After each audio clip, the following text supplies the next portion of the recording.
Ете, тоа беше последната вест од вестите во 7:30, а сега е време да провериме како сме денеска во поглед на нашиот микробиом. Дали можеби имаме постојано потреба од сладки или можеби не се чувствуваме баш најдобро, што ни се случува во текот на еден ден, дали се анализираме себе си и во каква спрега е тоа со нашиот микробиом кој што го нарекуваат наш втор мозок. Добро утро за нашата гостинка доктор Надица Божиновска-Димова од Аџибадем Систина. Добро утро.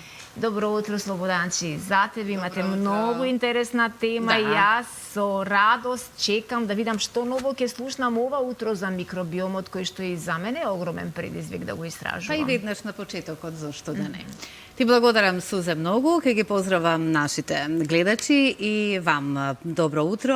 Еве, веќе ја имате темата на ТВ екраните, микробиом, диабет 2, дебелина.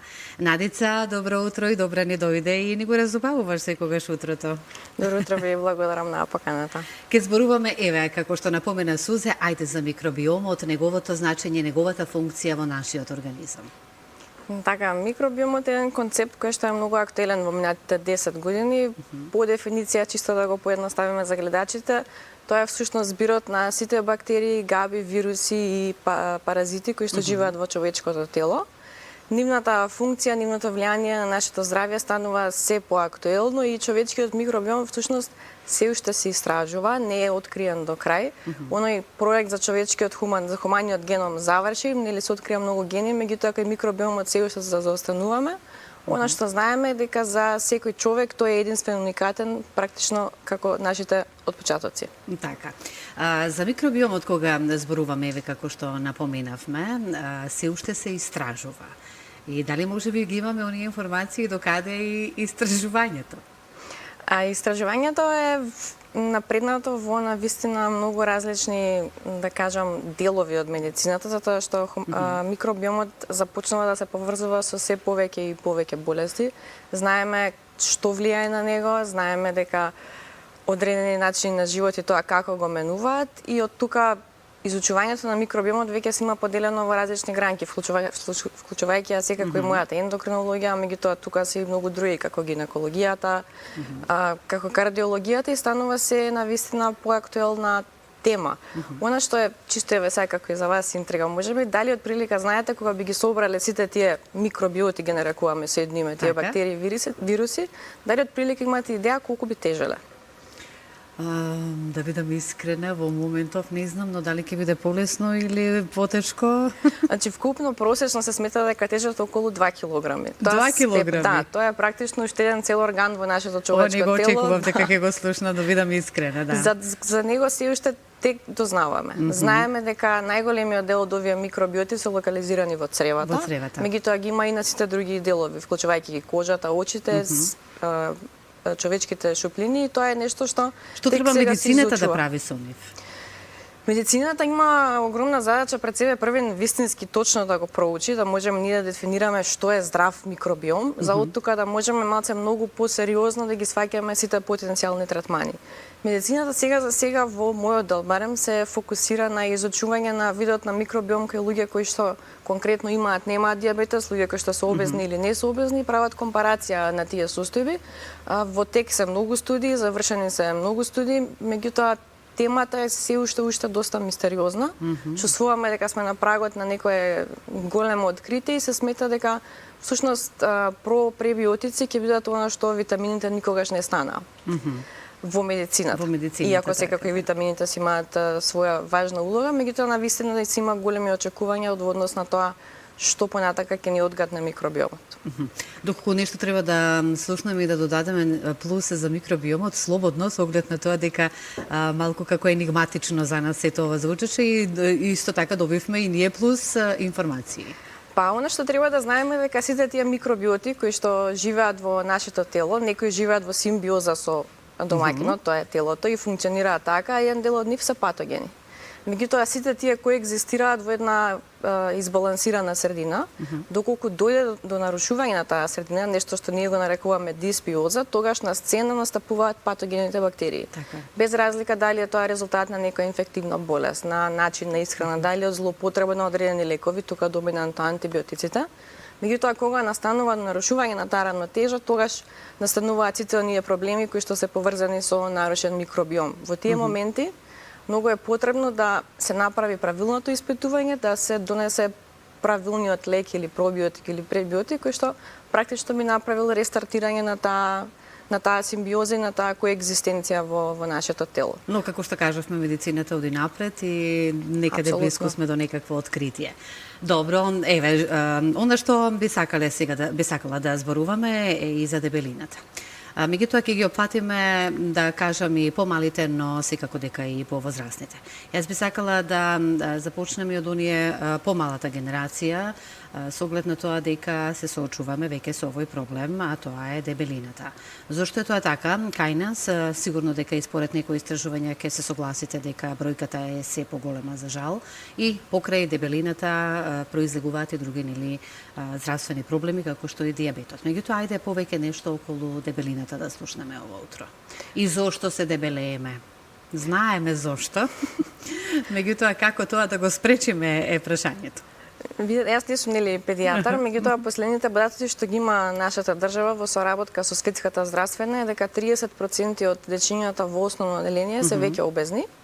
И тоа е статистика што нас адултните ендокринолози особено не загрижуваат, затоа што кога тие деца кај наполнат 16, потоа преминуваат во наша грижа, меѓутоа да, кога од мала возраст се бавиме со дебелина, тогаш ризикот за развој на хронични болести како дијабетес, кардиоваскуларни заболувања, гастроинтестинални заболувања е навистина голем и представува еден огромен предизвик за нашата држава и општество во смисол што ќе можеме да направиме. Одредени генерации веќе се поминати, кај нас доаѓаат со веќе развиени тип 2 дијабетес притисок на само 20 години.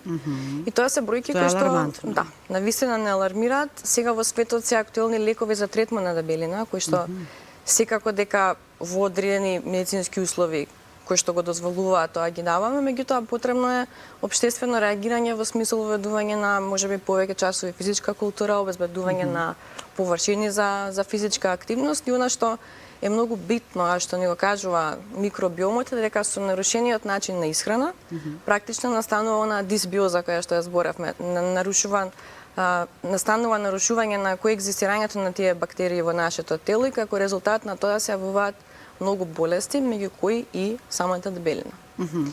Така да микробиомот е повторно поврзан со сето, тоа неизбежно го имаме како тема, да. Кажавме за помладата генерација, каде што веќе преминуваат нели потоа и кај вас, за да вие бидете, да кажам, одговорни за нив и за нивниот третман и лечење во понатаму. Што правиме сега и со повозрастната категорија, со оглед на тоа дека исто така се соочуваат со проблем дебелина? Дали е тоа од нефизичката активност? Кои се причините, јас би сакала да прашам, кои доведуваат до, повеќе килограми, да кажем? Знаете како, на крајот на денот, ако сведеме на проста математика, се сведува на внесени калории версус потрошени калории. Сега тоа не е 2 плюс 2 еднакво на 4 или 2 минус 2 еднакво на 0, тука измеѓу има многу фактори од типот на кои се соединуваат. Да, значи од типот на брзина на согорување на калории, односно метаболизам, дали тука има состојби кои што го споредуваат метаболизмот, начинот на исхрана, не е само внесот на калории, туку видот на нутритиенти. Тука секако спаѓа и физичката активност, не е исто една прошетка версус некој да се качи на водно. Чи постојат многу елементи, меѓутоа во главно, ако не се работи за некоја медицинска состојба која што доведува до задршка на телесни течности и други работи кои што ги издебелуваат пациентите, најчесто се работи за грешки во исхраната и дефицит на физичка активност, кои што едноставно не ги сметаме за толку страшни или сметаме дека храната која што јадеме не е многу, меѓутоа тоа не е многу е субјективна мерка. Тоа што не е многу практично ни кажува нашето тело. Се акумулира во телото со оглед на тоа дека нема физичка никаква активност. Да, и нешто што не се согоруваат масти. Нешто што е многу важно, оно што многу не го приметуваме, секако вклучувајќи ме и мене, тоа е дека многу често јадеме на психолошка база како замена за некоја емоција. Тоа е точно. Дефинитивно е точно и затоа психологијата е еден од деловите што се вклучени во нашиот Slim Body центар, зашто сме посветени на тоа, затоа што ако барем успееме за почеток да ги препознаваме тие моменти, можеби следниот пат Ќе го Има прескокнеме луѓе тоа нели добро. кога ќе кажете ве вака народски да се изразиме, нервозна сум па си го отварам фрижидерот и јадам, или пак обратно, може би и тагата исто така да те Апсолутно. натера да јадеш, без разлика, некои ги слабее, да се разбереме, ке секого е различно, меѓутоа постојат и луѓе кои што зависно од тоа како се чувствуваат, посегнуваат по храна како некое задоволство плюс или пак на некаков начин да си го ублажат во моментот нервозата или што и да е. Апсолутно, тогаш се лажат одредени хормони кои што при стрес го ја блокираат функцијата на инсулинот и практично нас ни е потребно повеќе храна за да може повеќе инсулин да се излачи. Од друга страна, постојат храни кои што предизвикуваат лачење на одредени стимулирачки хормони и создаваат зависност, така да тоа е еден навистина затворен круг. Сега, кога сме веќе кај дебелината, мора да поставам и следно прашање, колку е таа сега веќе штетна и до што најмногу доведува? Дебелината како дебелина дефинирана медицински е веќе спаѓа во болест, значи има и шифра во DRG системот, тоа е состојба која што носи хроничен ризик за многу болести. Една од главните со која што нели јас работам е тип 2 дијабетесот. Меѓутоа не е само дијабетесот, тука е хронична инфламација на цревата, тука се високиот крвен притисок, инфарктите, мозочните удари. Потоа можеме да зборуваме за нарушена венска стаат, за потенцијално јавување на гангрени, па дури и канцер, затоа што се смета дека вишокот, односно дебелината носи до хронична инфламација на телото, која што пак води до стимулација на канцер клетките. Така да постојат практично секоја болест модерна која што може да ви текне и тоа како може да потекнува од дебелината. Од дебелината. Значи, секако дека ние треба многу да внимаваме според ова што сега го слушнавме, заплашува, затоа што сепак мора да внимаваме на килограмите кои што според висината треба да ги носиме, нели? Меѓутоа и на физичката активност. Но секогаш со било кој доктор на ова или на било која друга тема, сите препорачуваат и сите кажуваат дека мора да се има било каква физичка активност во текот на денот, па ако ништо друго и прошетка или пешачење. Дијабетесот 2, што предизвикува тој, какви проблеми во нашиот организам и се појавува исто така од дебелината или има и други фактори? Дијабетес тип 2 е мултифакторијална болест. Значи дебелината е само еден аспект на дијабетесот. Не сите луѓе што имаат вишок телесна тежина имаат дијабетес и обратно. Дијабетесот е нешто што е дефиниција на епигенетика во модерната медицина, односно тоа се генетски фактори, наследноста на кои што не може да влијаеме и нашиот начин на живот. Не сите што имаат генетска предиспозиција за дијабетес ќе развијат дијабетес, а има луѓе кои што немаат никој во фамилија, меѓутоа развиваат.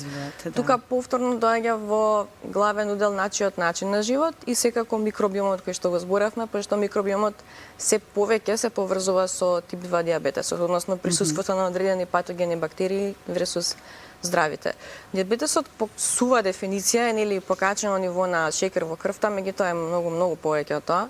Ако само замислиме дека крвта оди насекаде по сите органи, а тоа нарушено ниво на шекер практично значи дека ги труе тие органи. Од тука ризикот за развој на болести е навистина веројатно нешто што се уште не можеме квантитативно да го изброиме. Меѓутоа, буквално секој орган страда од покачен шекер, односно од дијабетес. Она што е наше е да со соработка со пациентите секако на време го дијагностицираме и на време дадеме лекови од кои што пациентот ќе има максимален бенефит. Да, и нормален тек на живење. Меѓутоа, доколку дојде до поголеми, а доаѓа сигурно, таков е животот, сите знаеме, до поголеми компликации, што правиме тогаш? Во тој случај го нарекуваме мултидисциплинарна болест. Од таа причина се вклучуваат повеќе гранки во однос на тоа за која компликација се работи. Ние го консултираме соодветниот специјалист и потоа се продолжува во тој терк. Меѓутоа третманот на дијабетесот секогаш останува во прв план. Затоа што дури некој да има нека кардиоваскуларна болест или проблем со бубрезата, доколку тој специјалист среди, ако ние не го регулираме шекерот, повторно се враќаме на нула. Еве сега го споменуваме, значи дијабетесот тип 2, уште еднаш јас би сакала да појасниме повеќе за него, зашто глед на тоа дека имаме повеќе типови. За кој тип станува збор? Од дијабетес. Тип 2 дијабетес порано се викаше старечки дијабетес, се беше во постарата популација, да потсетиме во денешно време го викаме тип 2 затоа што буквално може да се јави во било која генерација, вклучувајќи ги децата кои што ги кажавме. За жал веќе имаме дечиња на 14-16 години кои што имаат тип 2 дијабетес. Ке се носат во животот со Така, тоа е хронична болест за која што нема лек, не е тоа инфекција на која можеме да дадеме антибиотик, меѓутоа е болест која што може добро да се менаџира, е резултат пред се на еден главен механизам кој што добро ни е познат, тоа е инсулинската резистенција. Така. Тоа е состојба во која што телото не го користи инсулинот онака како што е предвидено, а поради тоа панкреасот е приморан се повеќе и повеќе да лачи. Инсулин и тоа доведува до еден затворен круг на постојана глад, дебелење и нарушени нивоа на гликоза. Меѓутоа, еве, да ги имаме начинот на лекување и дали пациентите веќе се навикнуваат, да кажеме, и едноставно мора нели тоа да се прифати и да се живее понатака. Во последниве десетина години има една огромна револуција во третманот на тип 2 диабетесот, нешто што нас не радува како лекари и тоа само ќе продолжува и понатаму. Морам да кажам дека како држава сметам дека сме доста напреднати, затоа што се помлади луѓе стануваат се посвесни за ризикот и јас веќе имам добра пропорција на пациенти околу 40 години кои што имале татко, мајка во фамилија со диабетес, се свесни за ризикот и доаѓаат сите тие испитувања да ги направиме на време. Би сакала, еве, за крај, многу убаво појаснивме што се вели кратко и јасно, за да допре до нас и да ни видим, еве, да имаме една појасна слика што се однесува за диабетесот тип 2, за дебелината, микробиомот. Ваш совет до сите. Јас кажавме дека статистиката сигурно покажува дека се повеќе поголема бројката од луѓе кои што заболуваат од диабетесот тип 2. Меѓутоа, советите, еве, уште еднаш ќе потенцираме, па да ги искористиме овие крајни минути токму за тоа од вас како доктор е секогаш добро да се слушнат. И да се подсетиме. Советите можеби се малку досадни, меѓутоа се исти во минативе 50 на години. Но ако нека се повторуваат. Така, тоа е редовна физичка активност, меѓутоа физичка активност која што не ни исцрпува и направи срекни, што е многу важна. Не се затвориме во круг кај што се казнуваме себе со некоја физичка активност која што не ни одговара. Препорат јас, она што сметам дека е важно е начинот на исхрана, нели не дома пред Netflix или Disney, исхрана заедно со фамилијата на трпезариска маса, кај што повеќе ќе правиме муабети, ќе се социјализираме и веројатно ќе изедеме помалце во одредени случаи. И она што е најбитно, редовните оброци, по можност дома готвени, храна која што е здрава. Секако тука, пошто зборувавме за микробиом, може да напоменеме дека покрај оние преви пробиотици кои што може да ги купиме од аптека, постојат многу храни со кои што може природно да се бориме, да му помогнеме на нашиот микробиом. Тоа се пребиотици од храната, они се оние растителни влакна, кои што и тоа како се корисни овошјето, зеленчукот, скоробот пред се како комплексен јаглехидрат, затоа што со нив ослободуваме во нашето тело масни киселини со долги синџири кои што пак превенираат диабетес и дебелина. И од друга страна тука се секако кефирот, јогуртот како пробиотици со живи култури кои што директно помагаат на нашиот микробиом. Така да храната е многу поважна него ли што порано сме сваќале, сега знаеме и со микробиомот и дефинитивно ова нека биде еден стимул во нашата земја, во Македонија сега уште имаме добри овошје и зеленчук, да ги искористиме, особено сезонските, и да сме физички активни. Тука завршуваме, дали вие докторите тоа го практикувате, што го зборувате? Јас ја употребувам мојата формула, се обидувам 85% од времето тоа да го практикувам, другите 15 се... Така, благодарам многу за гостувањето, посакувам убав ден, се гледаме повторно на некоја следна тема. Сузан, ние тука завршуваме со разговорот. Ви благодарам многу, на вистина. Е секогаш интересно да се слуша нешто кое за нас, обичните, да речам, луѓе кои немаме контакт со медицината, особено не со темата микробиом, е посебно важно да се запознаваме себе си и непрестано да учиме и да си ги следиме знаците кои што ни ги праќа нашето